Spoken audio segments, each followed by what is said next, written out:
He yells out in the class, "You got to record, push the button."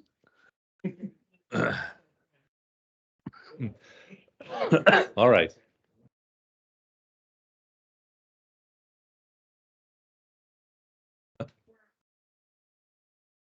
Laptop built into your laptop? It's built into Teams, the software that I can record. It's plenty of time. All right, Proverbs chapter 3. We are zooming through. We are all the way to chapter 3. So just to remind you where we have been, as I said, the first 10 chapters are a series of lectures and speeches. Chapter 1, verses 8 through 9 was the first lecture, which was the rejection where we were instructed to reject the invitation of the gang, if you remember. Yes, 8 through 19. Thank you. And then chapter 1, verse 20 through 33 was wisdom's first speech. You remember, I cry aloud, but I don't cry aloud forever.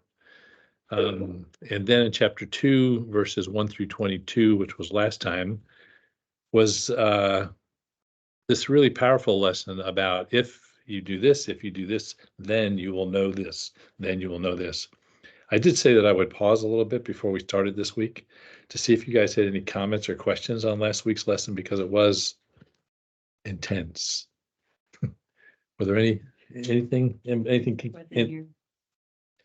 up for anybody? Ask those. Fear of the Lord. Yeah. Hey, that after that was over with, that just really stuck to me. Lord being capitalized. And when I'm trying to talk to young people and non-believers or people that are on the fence or whatever you want to call it, I don't think of the Lord as fearful, and I don't want to describe it that way. I guess is maybe where I'm coming from. So I can't really explain other than, we know the Old Testament God and following the laws and that kind of thing. And we saw a lot of evidence of what happened to those people who didn't. And this is still an Old Testament book. So if you use the word justice, he's just instead of fear. You should fear that he's just if you're not doing the right thing. right. So, I mean, semantics these days. And remember, Revelation is in the New Testament. Mm-hmm. Mm-hmm. And if you don't see a fearful God there, you're not paying attention. Absolutely. But I think, as we've talked about several times, though, this language of the fear of the Lord is really about respect, awe, amazement, overwhelmingness of who he is. And as we've said a couple of times, when it's the translation of that in the New Testament is salvation. The fear of the Lord in the Old Testament, in the New Testament, it's salvation. Mm-hmm. It's having an understanding of who God is and accepting him. That's the fear of the Lord in the Old Testament. It's the same thing. It's salvation. Yeah. Fear of the Lord.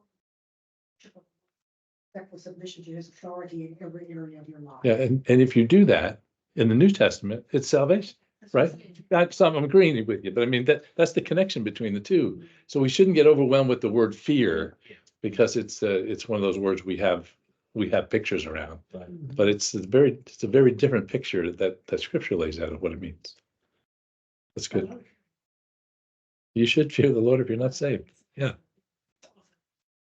Right. I fear the Lord I am. Yep. Yeah, I'm saying if I weren't saved, then there's where fear should come in. Right? Mm-hmm. Anything else? I think there does need to be a good balance, though. I think we do get caught up with him being the grandfather, sweet guy who loves us and gets us through life's hard times and everything. But he is a just God, and he does have wrath against sin. And he's a holy God. We need to respect that. And as a part of our relationship with him, that should make us not so much afraid of him, but want to please him. you know, just like your dad, you know, man, you don't want to make your dad mad, you know, at least I didn't want to make my dad mad, you know.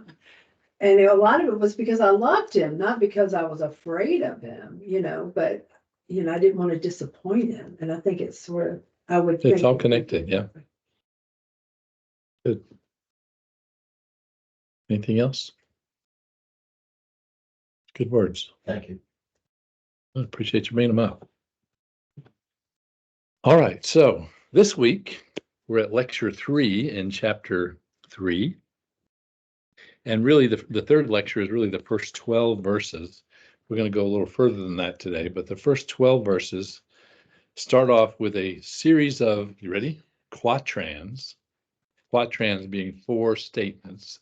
And they're in 2 verses. So 1 and 2, verses 1 and 2 is 1 quatrain. There's 4 statements in 1 and 2, 3 and 4, 5 and 6. Right? So we got to learn a little poetry as we go through this, right? Because again, this is a book of poetry. What? How do you spell quatrain? Quatrain. Okay. Quatrain maybe is better. It's quad, right? 4. Quatrain. And do you have a thing for this one like you had for the other two? A thing? You know, like if you do this, then that. And reject the invitation of gain. Do you have a third one for this one that you're doing today? Is there a title? Oh, a title for lecture 3. Yeah, it's sorry. Thank you, babe. It's essentially do not forget the first principles. So he lays out the first principles here in these 12 verses, and it focuses. Don't forget those. Focus on those. And well, we'll get into it as we get started. So verses 1 and 2 is kind of an introduction. Verses 11 and 12 is a conclusion. In between, then, are these important principles that he wants you to remember.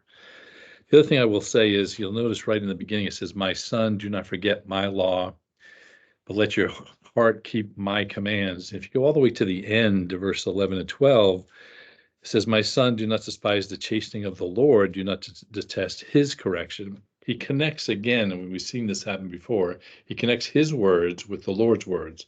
In other words, he's bringing the Lord's authority to what he is saying. That's where his authority is coming from God, not his own made up stuff. He's connecting the two, and he does that it transitions as we go through these 12 verses. All right, so let's look at verse 1 then. It says, my son, do not forget my law, but let your heart keep my commands. So my law, you could just say my teachings is what we're really saying. Don't forget my teachings. Don't forget what I've told you. And then let your heart keep, or let your heart guard, and we'll come back to that, but let your heart guard my commands, guard the teachings, guard what I have told you. There's an implication that those teachings are already in his heart, that he already knows them, that he's already memorized them, and he's saying, guard those, make sure you understand those, make sure you keep those. Verse 2, for length of days and long life and peace they will add to you, right? So it's length of days and long life and peace. The two are connected together, long life and peace. So it's length and depth. It's long life and a good life, a peaceful life, a life that is worth living. So peace is a bigger word than just the way we think of peace. So it really is saying that you're going to have a long life and you're going to have a rich life if you do not forget my law and keep your commands. Now, let's start right here on this one and make sure we're not in trouble. Does that mean that everyone who does not forget his law and does not keep and keeps his commands is going to have a long life? No. Why? Because this is not a promise.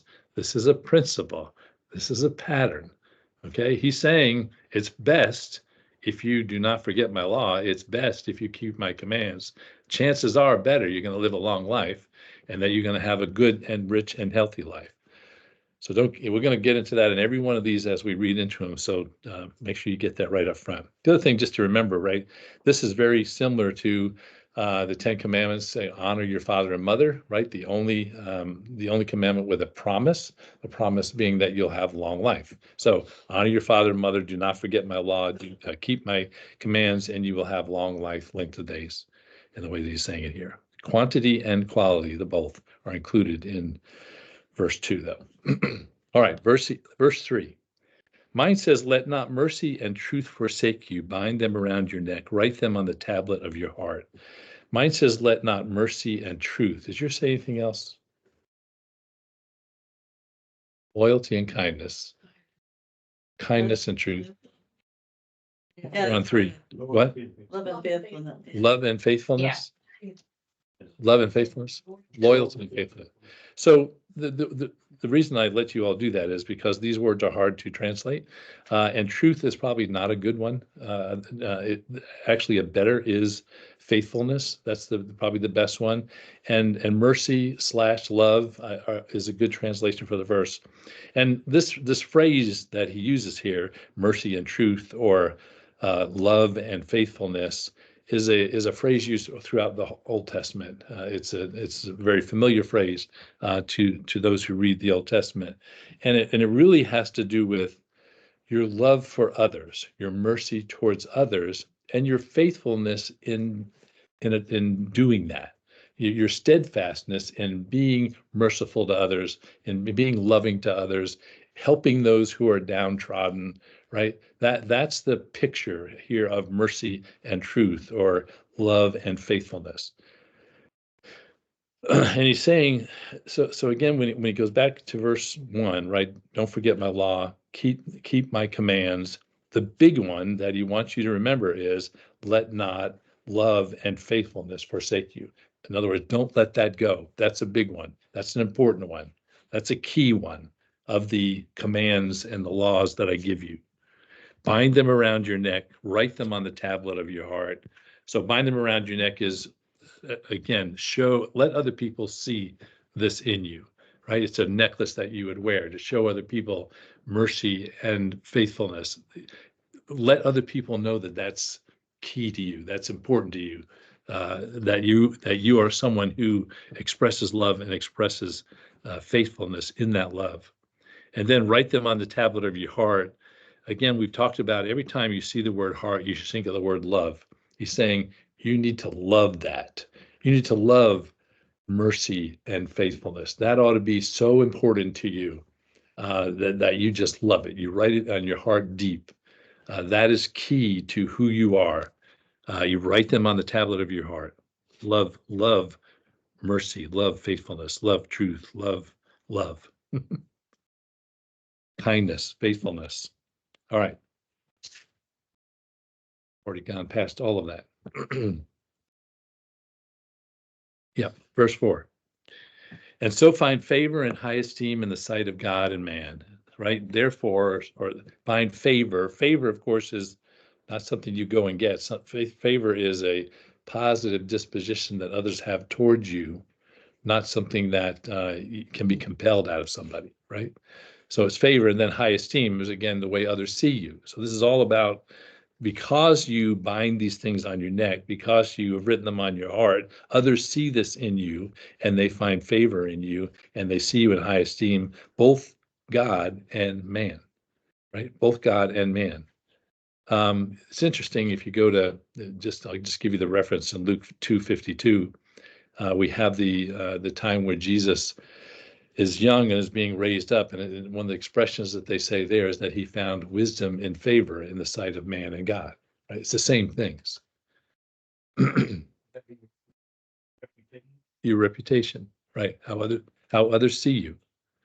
It's interesting, right, that it says in the sight of God and man. One of the commentaries said others, you can see it in their eyes. You can see in their eyes how they think of you. Right, whether they're just blowing you off or whether they really esteem you, you're really in their favor. I thought that was an interesting way to look at it.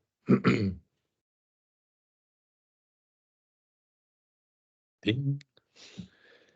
That's you, Joanne. Cut that out. Stop talking to people. Comes up on my computer. Let's see. Is anything else here? Oh, I do want you to turn to 1 Timothy chapter 4. So one of the tensions I always have when I teach is that I write down a whole bunch of scriptures, and it's like, do I need to show them this, or I just need to read this one to them? This one I do want you to see in 1 Timothy chapter 4. The Bible open right up to 1 Timothy. That never happens. 1 Timothy chapter 4, verse 8.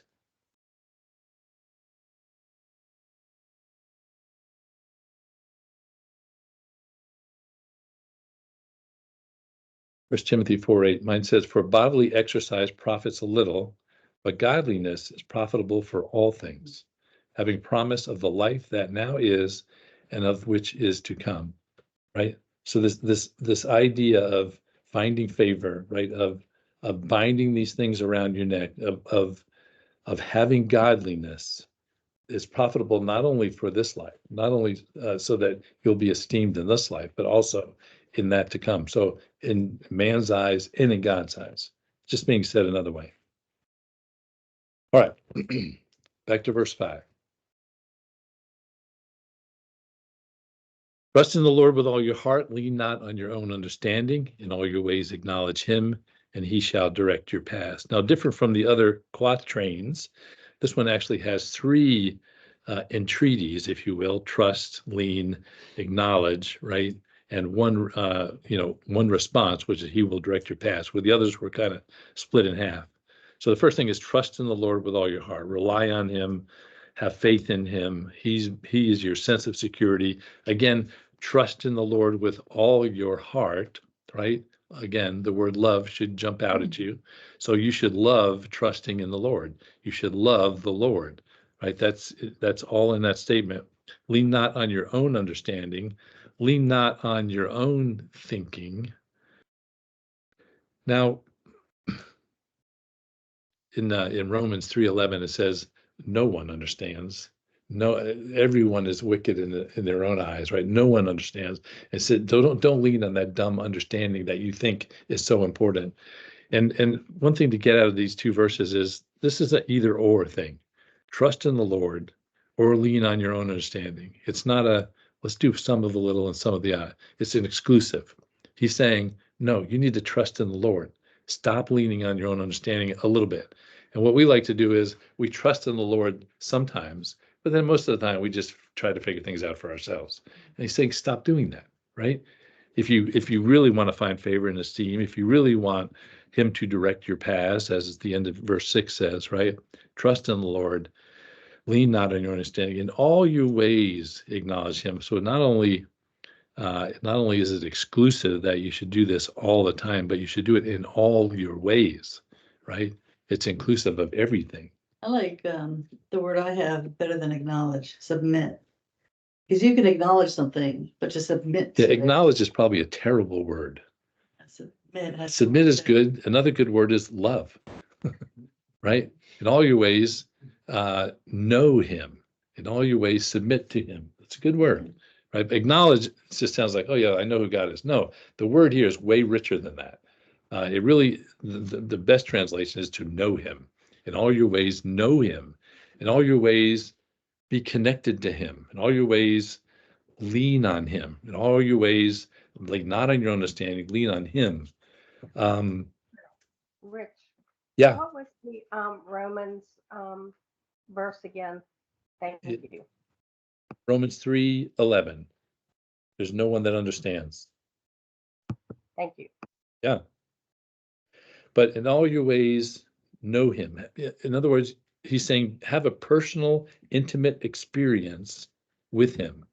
Have a personal, intimate experience of his presence in all your ways.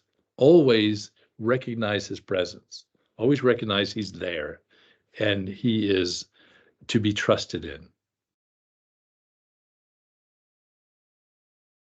He will direct your paths. What I find about this is if you know him personally, intimately, in all of your ways, in all of your paths, in every situation, of course he's directing your paths, right? There's nothing else going on because you are intimately connected with him. And so he is directing the paths that you should take. Whether it's bumpy or crooked or anything else, right? I mean, some of your translations may say he directs your paths, he makes them straight, right? Or he makes them smooth, right? I mean, the whole point is he's the guide and he's the road maker, right, of your paths. I just think that that's important. I'm going to say it again because I think it's so important. If we are intimately connected with him, then yeah, he directs our paths. It's not that he's directing us. We know what the paths are because we're intimately connected with him. So that's what they're trying to say. All right. Verse 7-ish. It's saying the same kind of thing, but in a different way. Do not be wise in your own eyes, i.e., lean not on your own understanding. Fear the Lord and depart from evil. Fear the Lord and depart. Now, didn't we just talk about fear the Lord? Right? He's saying, don't be wise in your own eyes, but instead know Christ. Let's say it that way. And depart from evil, right? Be saved and depart from evil. I want you to look at James chapter 3. It's in the boy section. James chapter 3. Hebrews, James.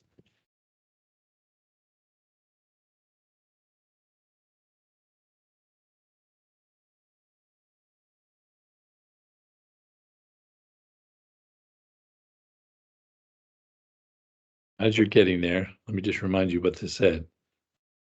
It said, I've lost my place. That's what it said. Oh, there I am. Look on the wrong page entirely.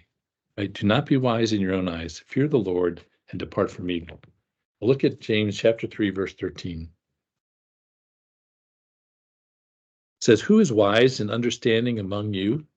Let him show by good conduct that his works are done in the meekness of wisdom. But if you have a bitter envy and self-seeking in your heart, do not boast and lie against the truth. This wisdom does not descend from above, but is earthly, sensual, demonic. For where envy and self-seeking exist, confusion and every evil thing are there. But the wisdom that is from above is first pure, then peaceable, gentle, willing to yield, full of mercy and good fruits, without partiality, without hypocrisy.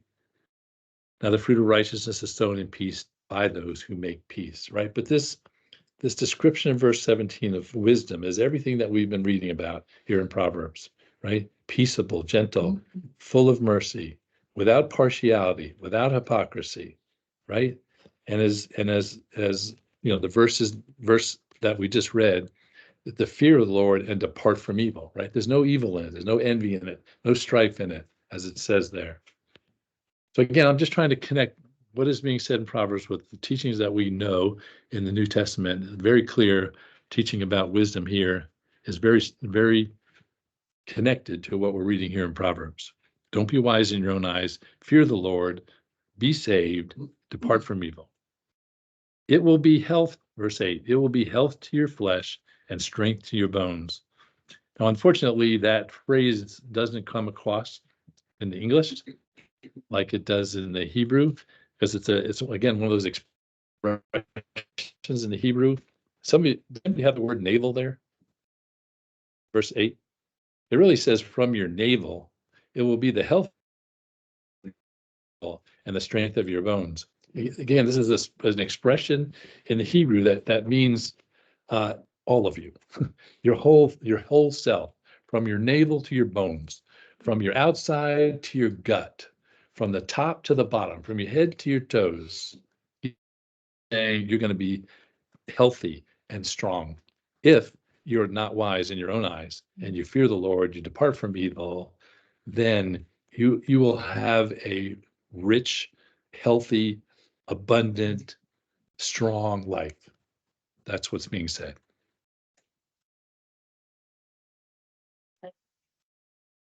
What? I've nourishment. Nourishment. It's a good word. All right, verse 9. Honor the Lord with your possessions and with the first fruits of your increase, right? Show that you really honor the Lord by the way that you use your possessions. You've heard it said before, right? If you really want to find out what's important to you, look in your checkbook, right? Then you'll find out what's really important to you, where you're spending your money. Look in your calendar, where you're spending your time, right? That tells you a lot about what's important to you. And that's what he's saying. And one thing that's interesting is in the Jewish thinking, they didn't separate yourself from your possessions. It was all one thing. So what's really being said here is honor the Lord with all of you, right? The first fruits of all of your increase, whether that be the way you think, the way you act, the way you spend your energy, whether you're passionate about, where you spend your money, all of the things that are who you are, honor the Lord with that. And I just got to pause here and say, if you think the point to you to ponder yourself is, what is important to me? What is the most important thing to me? What am I the most passionate about? What do I have the most energy about? And he's saying you should be honoring the Lord with the most of your passion and the most of your energy. Just something for us to check. Who do you give your best to? Verse 10. So if you do these things, your barns will be filled with plenty and your vats will overflow with new wine. I mean, this just reminds me of the verse in Luke 6:38, right? Pressed down, shaken together, it will be given to you, right? Same thing. If you give of your possessions, if you give of your time and energy, so it will come back to you and you will be filled with plenty. Your vats will overflow. Verse 11. My son, now this is the kind of the conclusion of this section. But my son, do not despise the chastening of the Lord, nor detest his correction. So one thing important, again, that doesn't come across very well, he says, do not despise and do not detest. The word despise here means don't, when what does he call it? When chastening comes, when suffering comes, when tough time comes, don't despise it. Don't hate it. Don't steal up under it and make it through, right? Don't do that. And then the other thing is don't detest it. A better translation of that is don't just fall apart under it. Don't let it blow you away. So saying both of those are bad responses when tough times come, to just steal up under it and grit your teeth and make your way through it, or to just fall apart and be crushed by it. He's saying what you ought to be doing is, this is something that has come from the Lord in this case. What is he trying to teach me? What do I need to learn? What am I not getting in the situation that I ought to be getting? Now, we don't want to jump to Job's friends, right? Who got stuck in the mindset of every time something happened, you've done a bad thing. But on the other hand, we don't want to ignore the fact that the Lord chastens, right? And the Lord disciplines. And so we've got to pay attention when chastening and discipline comes to find out why is that there and what's the Lord trying to teach me. You okay with all that? For whom the Lord loves, he corrects, just as a father, the son whom he delights. There's a great commentary on this in the book of Hebrews that I want you to turn to. Turn to Hebrews chapter 12.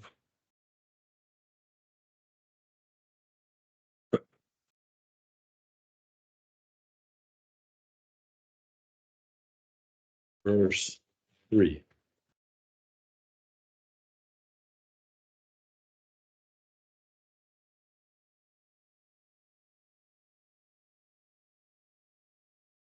Hebrews chapter 12, verse 3. Let's read this section for you. It says, for consider him who endured such hostility from sinners against himself, lest you become weary and discouraged in your souls.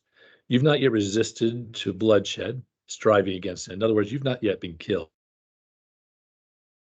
Verse 5, and you have forgotten the exhortation which speaks to you as to sons, and this is the direct quote of what we just read.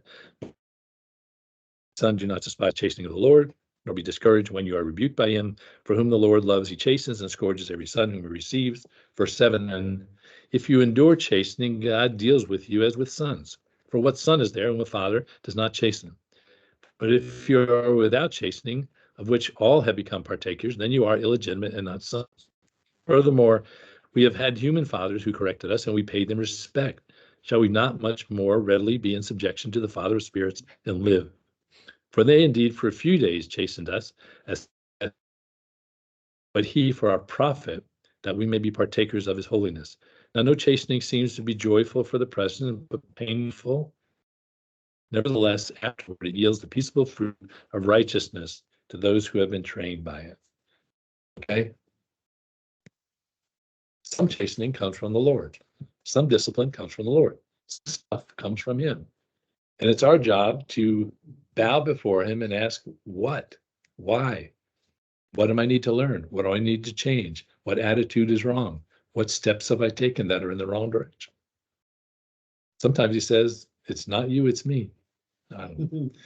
But it's not, again, you don't want to fall into the trap of Job's friends where everything that happens to us, because again, we're in a sinful world. Satan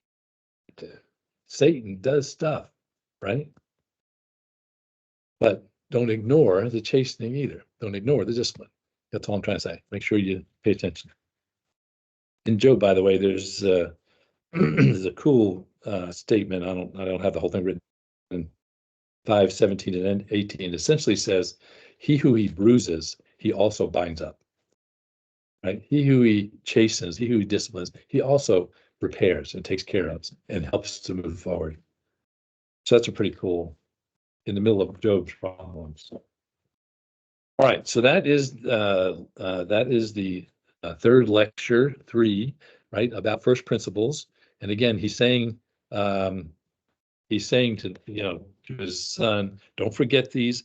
Let these commandments stay with you, and you'll get length of days, you'll get peace, et cetera, et cetera. And don't ignore the chastening either. Okay, you all right with that one? And move on to the next one. All right, the next one starts in verse 11. Sorry, in verse 13. Are you paying attention at all? In verse 13 through 26, we have here really a lecture, what I'm calling 4A, because there's a 4B that we're not going to get to tonight. The 4A, which is really around the value of wisdom. Now, some of these things we have covered before during the intro when I talked about the value of wisdom, but there's more stuff, good stuff in here. Verse 13. Mine says, happy is the man who finds wisdom and a man who gains understanding. Some of yours may say, blessed is the man, which is probably gooder. Blessed is the man, blessed, happy. One of the translations said, how rewarding is the life that finds wisdom. How rewarding is that life, right? You're blessed, you're rewarded if you find it. Now, the other thing in here, he finds wisdom and he gains understanding. So you don't find something unless you're seeking it, right? We talked about that last week and the week before. There's a seeking involved. And the gain here is the word that's used here is like digging up ore out of the ground, right? So you gain ore, but you had to dig it up. So he's saying, blessed is the man who finds wisdom after seeking it, and the man who gains understanding after digging it up. Right? There's a striving involved. That man is blessed for doing the work and actually getting the results from it. Verse 14. For her proceeds, her being wisdom, for her proceeds are better than the profits of silver, and her gain than fine gold. So 14 kind of gives us the details as to why the man is blessed, because the proceeds or the profits out of that finding and that digging are better than the profits of silver and the gain from gold. One of the commentaries said this. He said, if you have silver and gold, you can buy a house, but you can't buy a home. You can buy gifts for someone, but you can't buy love. Right? It's a different plateau of reward that you get for seeking wisdom than just seeking money. It's a different kind of thing. It's beyond, it's not just better than silver, it's beyond silver. It's something in a different class. Verse 15. She is more precious than rubies, and all the things you may desire cannot compare with her. More precious than things. Turn to 1 Peter. 1 Peter, right after James. You have your finger there, right? 1 Peter chapter 2.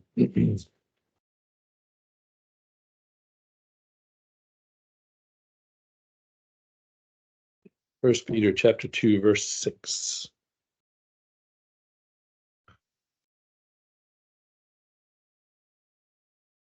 First Peter 2:6. Mine says, therefore it is also contained in Scripture, behold, I lay in Zion a chief cornerstone, elect, precious, and he who believes on him will by no means be put to shame. Therefore, to you who believe, he is precious. But to those who are disobedient, the stone which the builder rejected, he has become the chief cornerstone. With that in mind, go back to Proverbs. What does it say? Wisdom is more precious than rubies, and all the things that you desire cannot compare with her. What's another name for wisdom? Jesus is more precious than rubies, and all the things that you may desire cannot compare with him, right? And again, it's backed up by what we just read in the New Testament. Jesus more precious than rubies, and all the things that you may desire. All things cannot be compared to wisdom. Verse 16. 16 and 17 together. Length of days is in her right hand, in her left hand riches and honor. Her ways are ways of pleasantness, and her paths are peace. Length of days in her right hand, riches in her left hand. More important is what's in the right hand. So length of days more important than riches. So he's saying, happy is the man, blessed is the man who finds wisdom, gains understanding. They will have length of days, they will have riches, and her ways are ways of pleasantness. Her ways are ways of kindness, and the pleasantness is a beneficial kindness word, right? And all her paths are peace. So he's saying this. If you seek after wisdom, happy, and you're blessed in finding wisdom and finding understanding, you will get length of days in your right hand, you will get riches in your left hand, and you'll know how to use them with kindness and how to use them with peace, right? They're there for a purpose. The length of days are there for a purpose. The riches are there for a purpose, such that you can use them for, it takes me right back to verse 3, right? Mercy and faithfulness, love and faithfulness, being willing to help others steadfastly, right? So he's saying, yes, if you're blessed by finding wisdom and gaining understanding, and it's way better than rubies and gold, because then you have length of days and you have riches such that you can then bless others, and you can be kind, and you can be helpful to those who need it. Verse 18. She is a tree of life to those who take hold of her, and happy are all who retain her. Okay, so wait a minute. Tree of life. What have we heard about tree of life? Where does that come from? Genesis, right? What do we know about the tree of life in Genesis? What? There was two trees in the garden. There was the tree of life, and there was the knowledge of good and evil, right? So Adam eats the knowledge of good and evil, right? And then what happens? God throws them out of the garden so that they wouldn't eat the tree of life. Okay. Now we don't hear any more about the tree of life until we get to Revelation. right? Turn to Revelation chapter 2. This is just fascinating. Isn't this fascinating? Revelation chapter 2.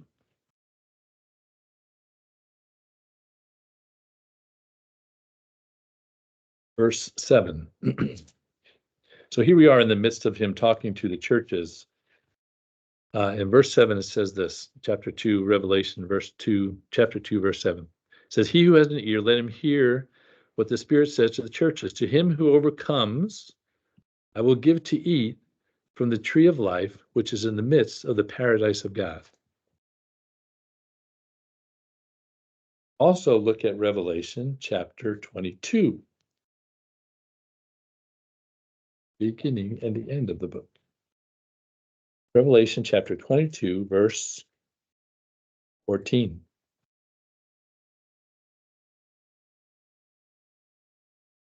Revelation 22:14. Blessed are those who do his commandments, that they may have the right to the tree of life and may enter through the gates into the city. Blessed are those who do his commandments, that they may have the right to the tree of life and may enter through the gates into the city. Now go back to Proverbs. She is a tree of life to those who take hold of her. Who is she? Wisdom, Jesus, is the tree of life to those who take hold of her, and happy are those who retain her.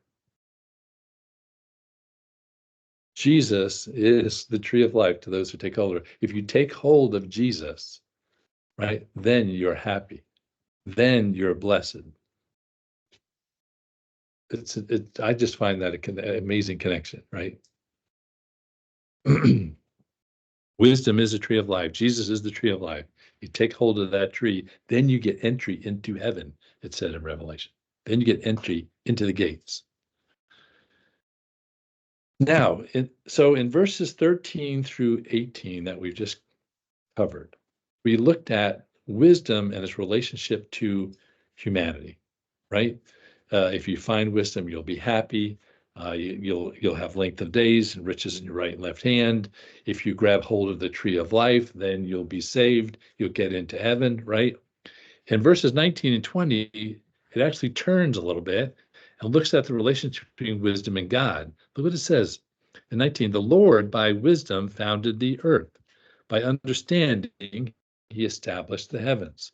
By his knowledge, the depths were broken up and the clouds dropped down with dew. By wisdom, he founded the earth and the heavens. Now, we talked about this again before in our introduction, right? This is what helps us make the connection between wisdom and Christ, because you do remember in Colossians chapter 1, verse 16, it says all things were created through him and by him, i.e. Christ, right? All things were created by Christ. So when the scripture here says the Lord by wisdom founded the earth, it's the Lord by Christ founded the earth, completely consistent with what we know from the New Testament. The other thing that I want you to remember about that is, so you okay with that? Did you get that part? That's a big part. I'm going fast. The other part that is, the Lord by wisdom founded the earth means the Lord founded the earth wisely. He founded the earth with order, with patterns, with principles. And it's our job to understand those patterns and principles so that we understand the way that he founded the earth and that we can get along with those patterns and principles and be successful in the world. By understanding, he established the heavens. So the earth and the heavens, that's the whole of creation. The Lord, by wisdom, founded the earth, and by understanding, he established the heavens.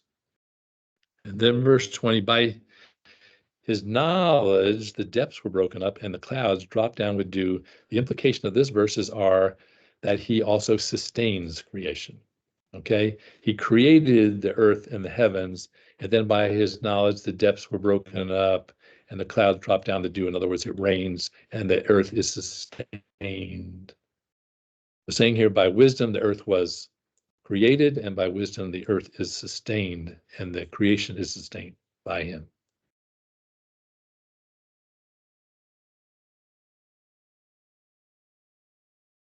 It's just good. I want you to just love it. Can't do that. I can't make you love it. All right, verse 21 now. All right, so we turn again at verse 21 through 26, the last grouping of this particular passage. He says, my son. He brings that back in again. He's getting practical here. First, it's all humanity. Then it's the relationship with the Lord. Now he's talking practically to his son and the things that he wants him to get out of this. He says, my son, let them not depart from your eyes, them being the knowledge and understanding and wisdom of verses 19 and 20. Let them not depart from your eyes. Keep sound wisdom and discretion, so they will be a life to your soul and grace to your neck, right? Again, it's a very practical, I want you to keep these things. I want you to hold on to them, the things that you've learned, the things that I've taught you. And then look at the result. They will be life to your soul. Again, the way this is being used is to say they will be, you will have life, you'll have rich life, you'll have abundant life. Your soul will enjoy your life. If you don't let them depart from you, if you understand these patterns and you keep them with discretion, you're going to have a life that is of value, a life that will love, and it will be grace to your neck. Again, he's just saying you will enjoy it. You will enjoy this life. 23, 24. Then you will walk safely in your way, and your foot will not stumble. When you lie down, you will not be afraid. Yes, you will lie down, and your sleep will be sweet. These two verses, he's essentially saying, and you will be taken care of 24/7, right? No matter what, wherever you walk, wherever your foot goes, even during the night when you're asleep, there's no reason for you to be afraid. You're going to be able to walk in safety because God is going to be covering you. Wisdom is going to be covering you because, again, you allowed wisdom and discretion, and remember, sound wisdom means practical wisdom. You allowed that not to depart from you. Then you get this life of safety because you're not, your foot, when safety means you're not going to stumble into evil things. You're not going to stumble into bad ways. You're not going to sin, is essentially what he's saying. And by the way, your sleep will be sweet, right? Because your mind is not all wrapped up in, oh, what is going to happen tomorrow? No, God's in charge of tomorrow. What about that? Oh, no, God's in charge of that, right? Your sleep will be sweet. That's what he's trying to say. And then finally, 25 and 26, do not be afraid of sudden terror, nor of trouble from the wicked when it comes, for the Lord will be your confidence, and you will keep your foot from being caught. He's really saying here, do not fear the judgment. That's what these are about. Do not fear sudden terror or trouble when the wicked are going to have to fear that. They're going to have to be concerned about that, but you are not. You're not going to be concerned about that because you're not going to be concerned about judgment.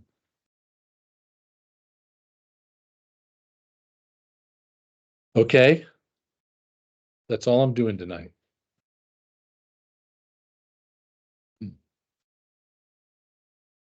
Go back to the beginning now.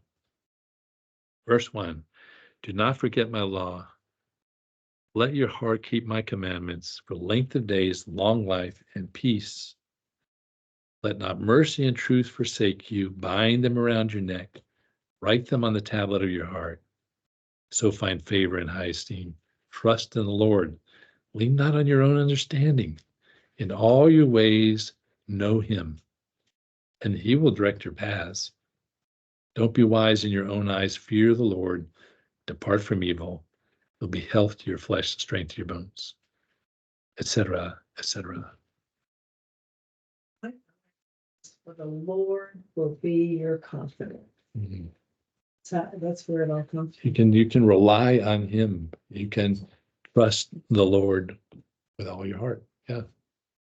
He's your confidence when stuff happens. Any other thoughts? We'll finish up chapter 3 next time because it's a different twist. Anything online? You guys okay? We're good. This is really great. Thank you. Yes, thank you. We appreciate it. I asked the other class this. Let me ask you guys this too. I'm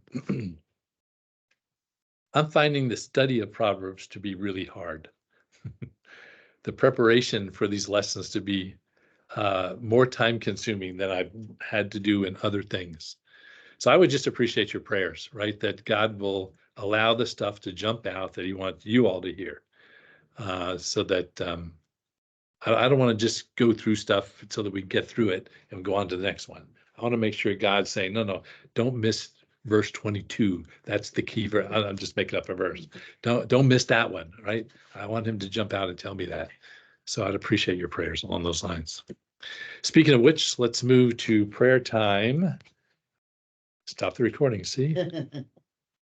Stop the recording. Oh, no. It says record and transcribe. Oh, stop recording. Good. So we did. I thought he didn't do it.